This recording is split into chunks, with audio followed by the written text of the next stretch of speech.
Barry Pollack, criminal defense lawyer for Julian Assange.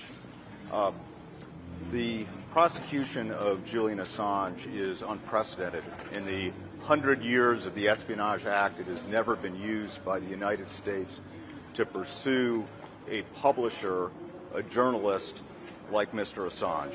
Mr. Assange revealed truthful, important, and newsworthy information, including revealing that the United States had committed war crimes, and he has suffered tremendously in his fight for free speech, for freedom of the press, and to ensure that the American public and the world community gets truthful and important, newsworthy information.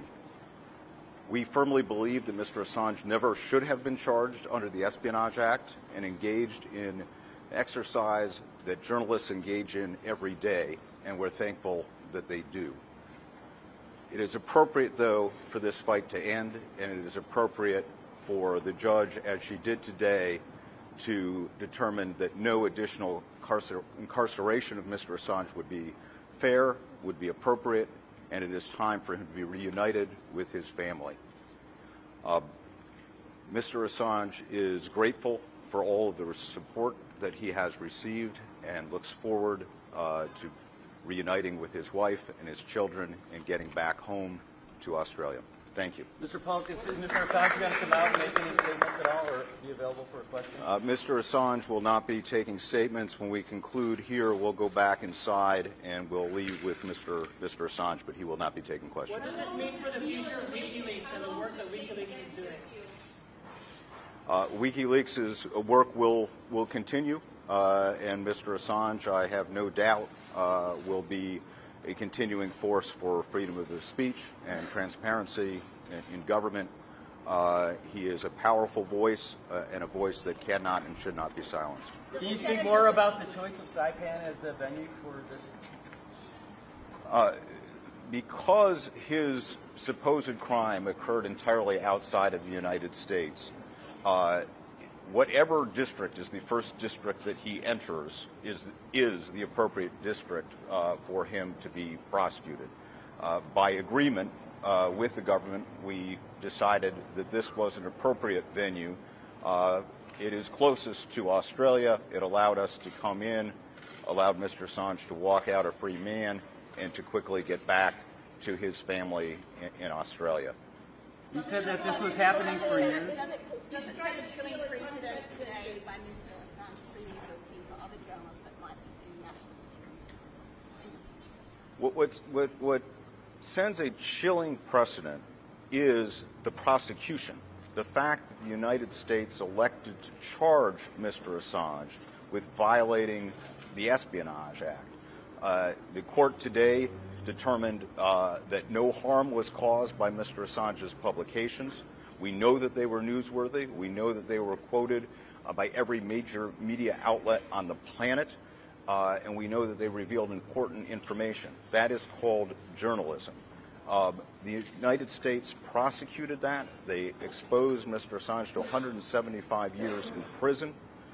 That is what has a chilling effect. Today, a decision that it's time for Mr. Assange to go home, that doesn't have a chilling effect. The chilling effect is the United States pursuing journalism as a crime. I hope this is the first and last time that ever occurs. Given what you just said, how difficult was it to therefore for Mr. Assange to come here and make this deal? Of course he wants to go home, but how difficult was it for him to swallow all of that? Mr. Assange was not going to agree to any disposition of this case that required him to accept allegations that are simply not true. Mr. Assange did not plead guilty to and would not plead guilty to 17 counts of the Espionage Act, computer hacking. There was a very narrow agreed upon set of facts here, and Mr. Assange acknowledges that, of course, he accepted documents from Chelsea Manning and published many of those documents because it was in the world's interest that those documents be published. Unfortunately, that violates the terms of the Espionage Act. That's what we acknowledge today. We also said, and Mr. Assange said very clearly, that he believes there should be First Amendment protection for that conduct.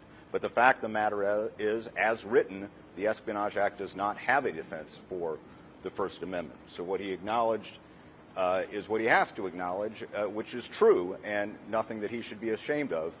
Yes, he received classified information from Chelsea Manning, and he published that information. That should not be a crime. How does he feel about the legacy that he's leaving behind?